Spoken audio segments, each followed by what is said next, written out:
Hi guys, it's Kelly here and I'm back with another video for Honeybee Stamps. Today I am going to be using two sets, the Paradise Plumeria, which is one of my illustrations, showed you the stencils, didn't end up using them. And then I also used Dawn, my best friend Dawn Woolslagel's design from this release as well, which is called Beach Please.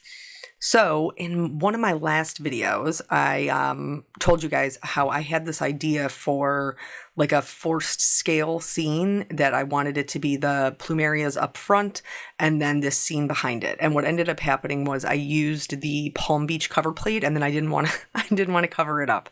So I was like, okay, how can I do this? Because the plumerias are drawn a bit larger, obviously, so they're a little easier to color, but also so that they fit nicely on an A2 size card.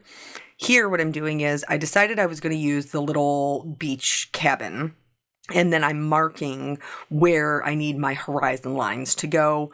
Here, I'm just lightly erasing them. I can still see just a hint of a line, but nothing that's going to ruin my design. And then I am going to start doing some masking for the background. If you do not have the dies for the Beach Please set, you would want to stamp that first and then mask it. But because I do, I'm going to stamp it, die cut it, and then blend it into my scene. I'm also going to use some scrap pieces of Eclipse masking tape just to block off the area to the right-hand side to make sure that I don't get any ink on there. And this part in the middle is actually going to be our water.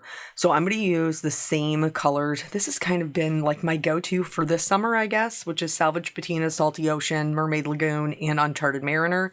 I'm going to use all four of them for the water. I'm only going to use 3 of them. I'm going to leave off the Uncharted Mariner for the sky. But anywho, so the whole idea for this was that I still had this vision of like peeking through these plumerias to this little like beach oasis in the background. But because they are drawn bigger, it is challenging to do that without covering up what's behind it. And because I am a scene girl, I'm a scene girly, I love the scene cards, I didn't want to cover up the scene behind it. So as I typically do some of my best work one night while I was laying there trying to fall asleep, it occurred to me that a way that I could do this would be to layer some acetate and to have a clear front on my card, which would allow me to then move the plumerias out of the way to see the full scene behind it. So that is what we are doing today. So once I have my water done, I'm going to go ahead and remove my masking tape. If you ever have any trouble with your tape, like because I use a low-tack tape, this is the Pixie tape, but if you ever have any trouble with any tape and you feel like it is like really, really stuck and you're worried it's going to tear your paper, try pulling it off at a diagonal. That usually will help it to not tear than to just go straight across. So for our sky, I'm doing, like I said, the same thing. I'm leaving a little bit of a lighter halo on the horizon, but the sky is going to be a much lighter application than the water is anyway. And I think I mentioned this in another video, like the water appears blue because it's a reflection of the sky. The water is actually clear. So when I'm doing my scene cards, I try to match my water and my sky closely. So now that those are both done and out of the way, then the last thing to do is the actual sand. And I think it would be really cute to do it like with the surf kind of coming towards the little cabin. But for what I had in mind, since I wanted the plumerias to be up front and then the cabin behind it, I decided to do a beach scene that was more of like along the horizon, that the water would be behind it. So now all I've done here is just flipped it upside down so I can get my tape in place. If your tape is not placed perfectly, don't worry, you can fix it with markers. That's what I typically end up doing because it's hard to line it up 100%. So for the sand, I am using brushed corduroy, and I am keeping it a little bit darker towards the horizon line and lighter towards the forefront of like where we're viewing it from. But then I'm also going to use this, what is this, ground espresso? And I'm using a smaller brush. And the reason I'm using a smaller brush is because I like the texture that the smaller brush gives me. This is normally what we try to avoid in ink blending. And you can see here, if you start on the tape and then blend down, you can avoid those marks. But I wanted my sand to have some texture. Intentionally later on, I'm going to put more in with my alcohol markers. But I got a good start here with my brush. If you like it really smooth, that's okay. Just start off the paper on that piece of tape and you can still get a really smooth blend. Once I am done with the ground espresso, I'm going to go back in with the brush corduroy and just blend that out. And then that is going to be the background scene. Now, you could use this scene for a whole lot of things for a summer card because it's nice and simple. And then your added elements is what's going to make it more interesting. So here I'm just double checking with my stamp that everything's going to fit on there really nicely, and then I'll move on to stamping. So because I wasn't sure how the plumerias were going to lay out, I did end up stamping all of them. Ultimately, I ended up using the branch and then the larger cluster. But I wanted to make sure that I was going to have enough and I wasn't going to have to stamp some more and go back and do it again. So for the stamping, I'm using the Intense Black ink from Honeybee. I ended up stamping it twice because I didn't get really good coverage on my flowers the first time around. But honestly, like that is the joy of the Misty of a stamp positioner, is that I can stamp it multiple times. So here you can see like the branch one barely stamped at all. So I'm just going to re-ink them, make sure I'm much more thorough this time, and stamp them again. So why did I choose the cabin? I think that the little beach chairs with the little lights are adorable, and I love that. But the cabin had much more to color, and that is why I chose that one, because honestly, like you guys, like you guys are probably, you know, fangirls or fan guides of Dawn because she's super talented, but so am I. Like that doesn't change just because I'm friends with her. And in fact, I was using her stamps long before I knew her. So I'm super excited to be able to use and color her illustrations again. Because we'll do a little bit of story time.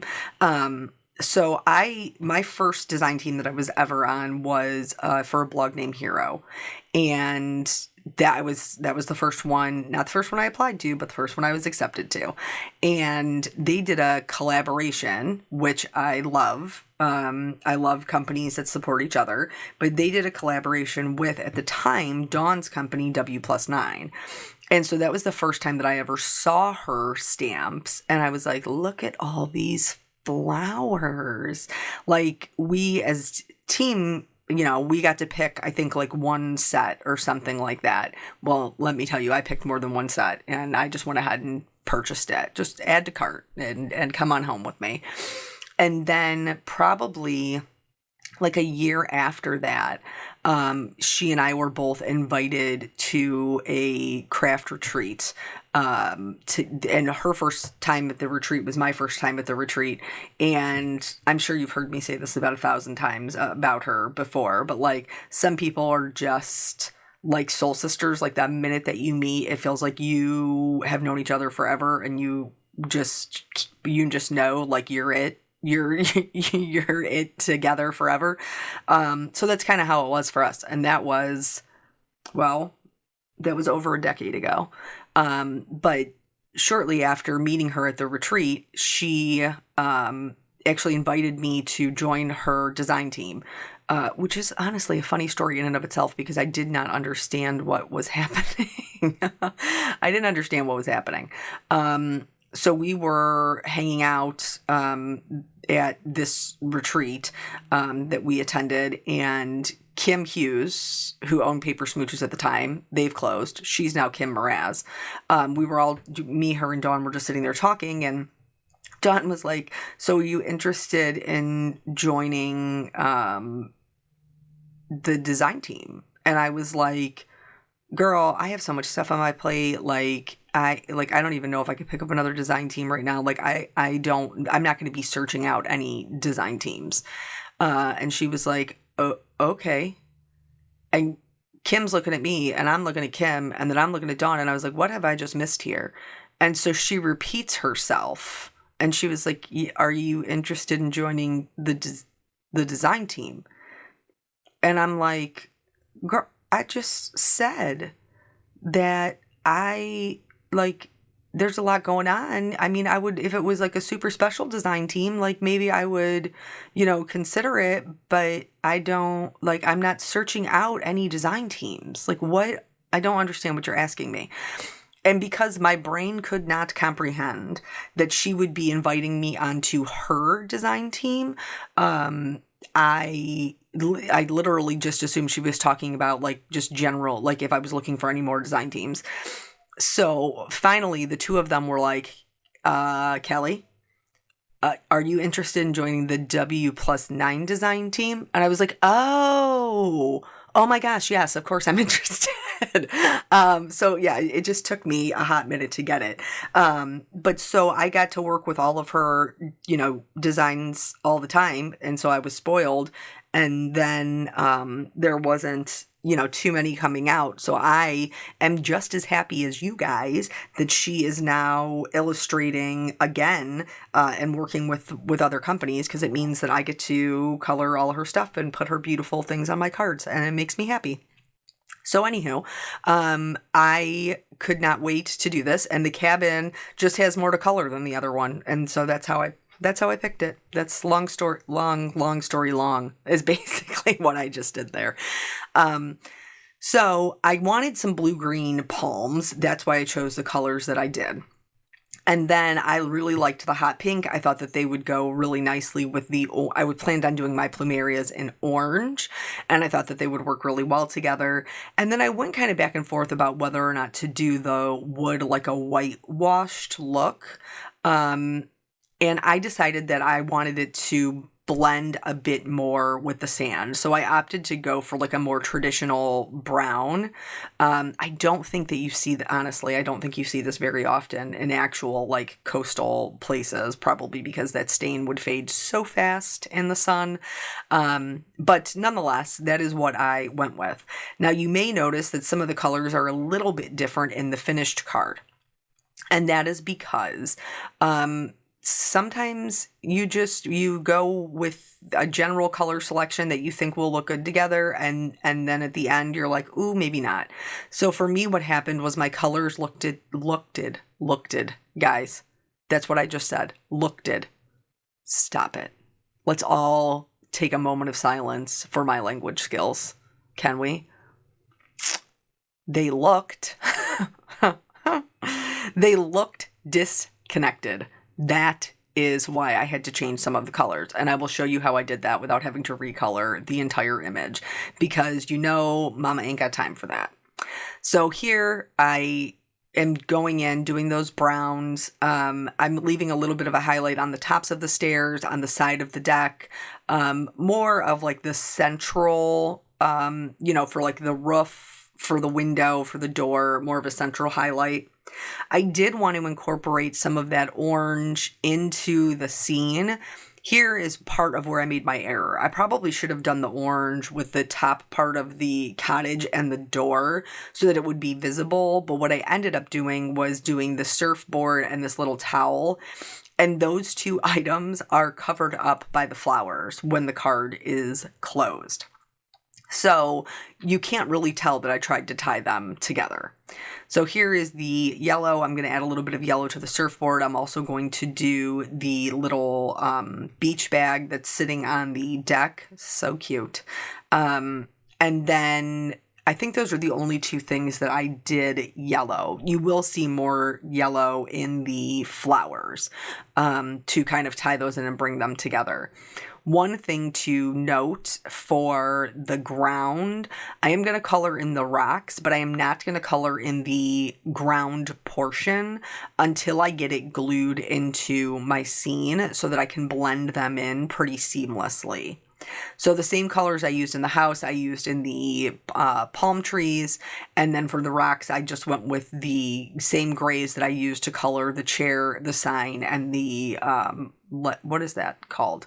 Wanted to call it a life raft, but I don't think that that's what it's actually called. It will come to me, maybe. We'll see. So now moving on to the flowers, you guys have probably seen me color these before. So I'm going to just give you a quick rundown on this one branch instead of having you watch me color all of them. Basic rules apply. Plumerias are designed that they're almost kind of like a pinwheel effect. So that edge that comes up, you want that to be lighter. So we're going to put our darkest color right up against that edge to help that highlight kind of pop forward.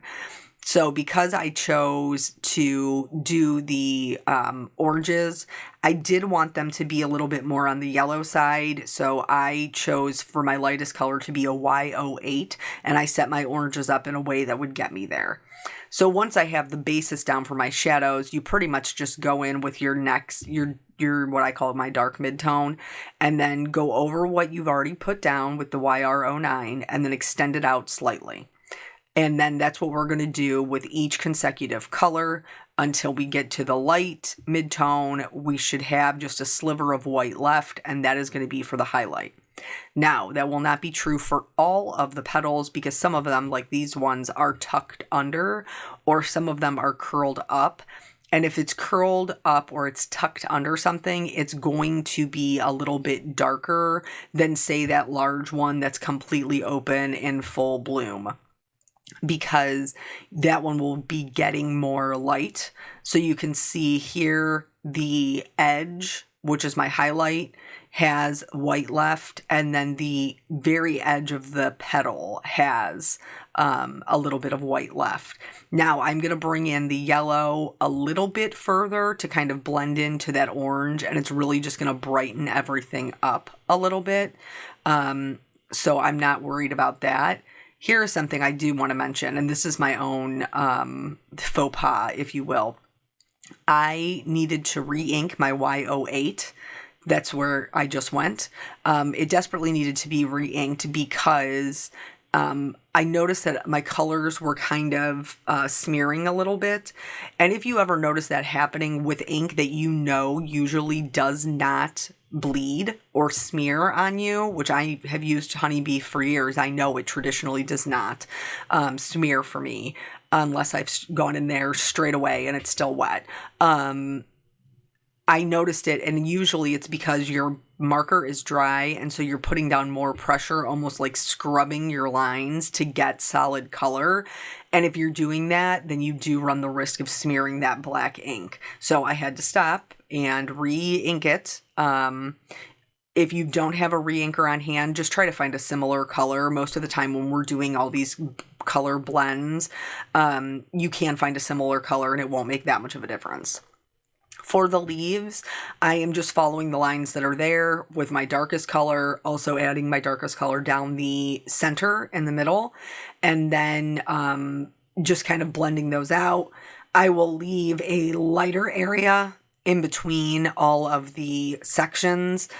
For the most part, this will get filled in quite a bit with the YG03, but I will leave some lighter portions on the edges for my YG01.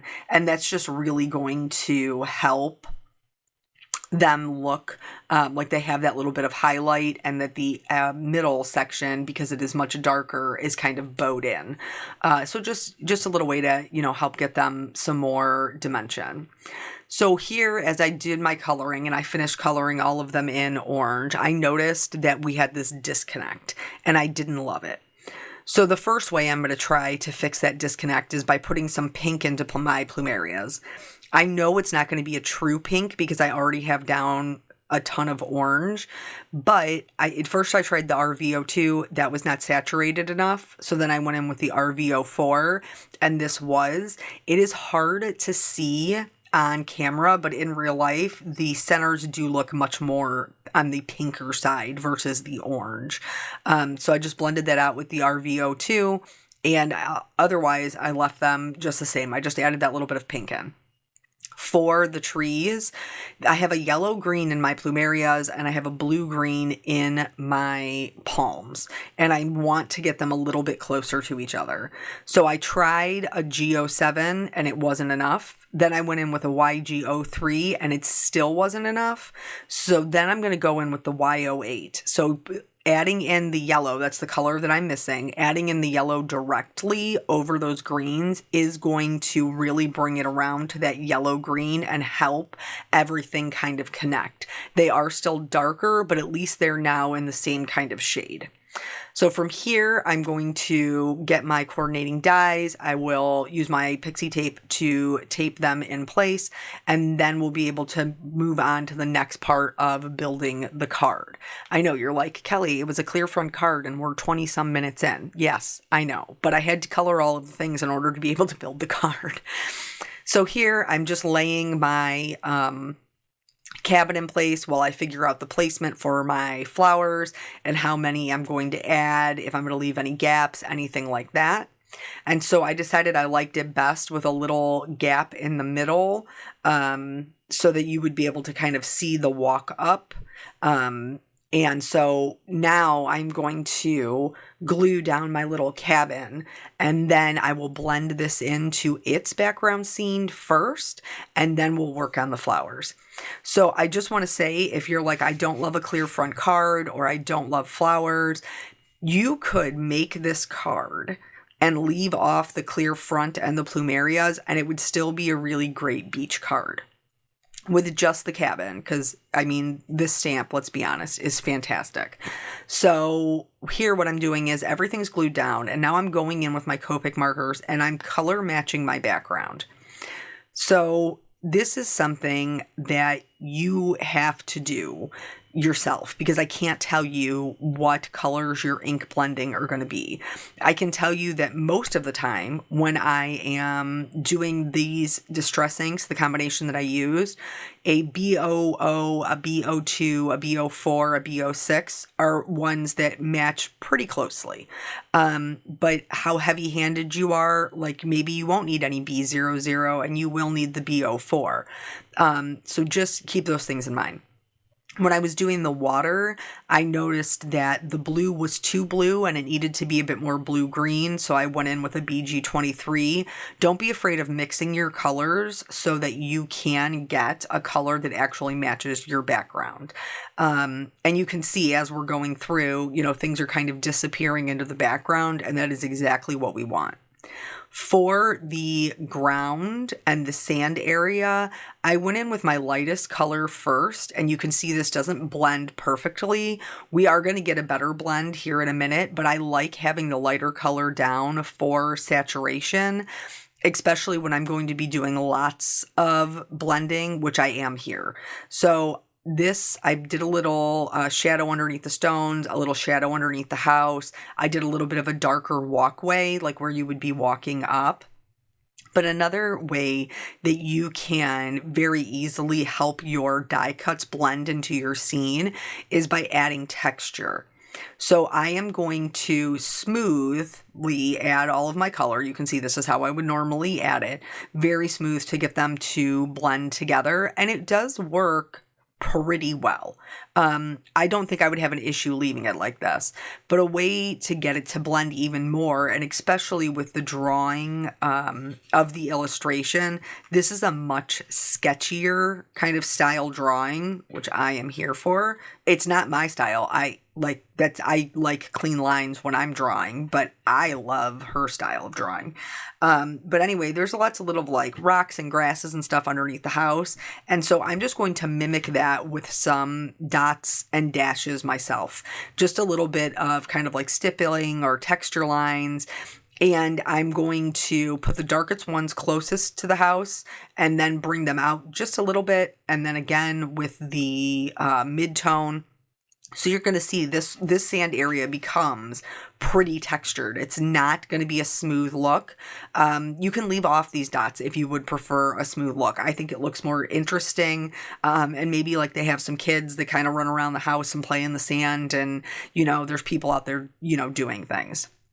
One of the things that I did not love was that my house was almost the same color as my water. And so they were blending in together. So here again, we're going to go in and we're going to fix that. I went in first with a YG03 to make it more of a blue-green. And I liked that, but it wasn't enough. So then I went in with that BG23 and did that, and that was great. It was a nice complementary green to the pink, and it helped it stand out from the water. For the clear front cover, I cut my piece of acetate in half, because it's an 8.5 by 11. So I cut it to 5.5 by 8.5. Then I scored it at 4.25 and then cut it at 5.5. So it's a perfect rectangle. It's a perfect square. It's 5.5 by 5.5, but it's scored on one side at 4.25. And that's going to give me this little clear, kind of flap that's going to fold over the back and attach to create my clear card front. So with acetate, I find it often works better if you use a dry adhesive. So I am using some just rip and tear tape to hold this in place. I will snug it up into the fold and make sure everything's lined up before I fold that over and press it down. Now here is my clear front. It is firmly attached. And now I can adhere my flowers to the clear front. Now, with that said, I told you I find I have better luck with dry adhesive. That is true, but that doesn't mean that liquid adhesive won't work. But I don't want to rely on liquid adhesive to hold my card together. That is why I chose to use the tape, because it's like the structural part of my card. For the flowers, to glue them onto the acetate, I think the liquid adhesive is fine to hold it. So I've put those down. You can see that little walkway peeking through. I'm happy with the way that it's looking, but now I need to trim off the excess. So that's me looking for my scissors. Don't you tell me you're a crafter and you haven't lost something in plain sight, because I know that you have. We all have. It was just right there, and then it will disappear, and it's still there, but it's like your brain can't see it. But anywho, so I'm just going to trim off this excess. Now, you guys know, if you haven't learned from this card in and of itself, and you've seen my other videos, then you definitely know I don't love a white outline. I want my scenes to look cohesive. And so that means I am going to do the same thing that we just did for the little summer cabin to these flowers. I am going to go in with my markers and color in my outline so that it blends my entire scene in. Here is something that I will tell you to be cautious of. Like, you have to kind of hold it down a little bit. Like, you can see me holding it down with my hand so it's not kind of flying all over the place, because the top, the acetate does kind of float over the top. It is folded, but it's not, I don't know, maybe it doesn't have enough weight. I'm not sure, but it doesn't lay flat. It could just be because of the material. But anywho, I have sped this up because I wanted you to be able to see it come together, but I don't think that you need to see, like, in real time, because it is kind of a process. And hopefully as we go through this, you'll see those areas start to disappear into each other. Does this mean your flowers look crazy when they're not on the scene? Yes, it does. Your flowers do look a little bit wild because they have this colored outline that doesn't appear to make any sense. But nobody should be seeing that, because when they're opening the card, the flowers will be up top and you won't be able to see them. You'll just be able to see the beautiful scene in the background. And then when it's closed, it makes sense again. So I wasn't too worried about it, and I wanted my scene to look cohesive when the card was closed, since it is a clear front card. The beach underneath, would be where I would maybe just write like a little miss you or wish you were here and sign my name, because you wouldn't be able to see that because of the flowers. Alternatively, if you wanted to have an opportunity to write a little bit of a smaller note, you could actually turn it into a trifold card and adhere the scene onto another card base. So you would be able to flip the plumerias to see the beach scene, and then you would flip the beach scene to see the note inside. Somebody asked me about this recently, and I think I addressed it, that I used to outline all my stamps, but then I stopped. Well, part of it is because the inks got better. Like, they got darker and more of a true black. But here, because the plumerias are right up front and I want them to be a bright focal point, I chose to go in and outline them because it makes them stand out more. It's a bolder black. For those of you wondering, is it easier to outline your own stamps than other people's stamps? The answer is no. It's about the same. Even though I drew it, it's about the same. So here, if that bothers you, if that piece inside bothers you, that you can see the coloring, you can cut to, I just used plain white. You could use whatever colors you wanted, to just stick on the back of the acetate so you can't see that Copic marker coming through. But just make sure that once you adhere it down, you check the front to make sure you can't see any of that white before your ink dries. Now here, for the sentiment, I could have stamped this in the sky, and had a flat area to stamp on. But I actually liked it a little bit closer to the house. So I chose to stamp on the acetate, and for that I'm using Stays On Jet Black. This is a solvent-based ink. You guys are going to think I'm crazy, but I'm a baker, and I love the smell of a solvent-based ink because it reminds me of almond extract. Anybody else? Anybody? It smells so good. I love the way that they smell.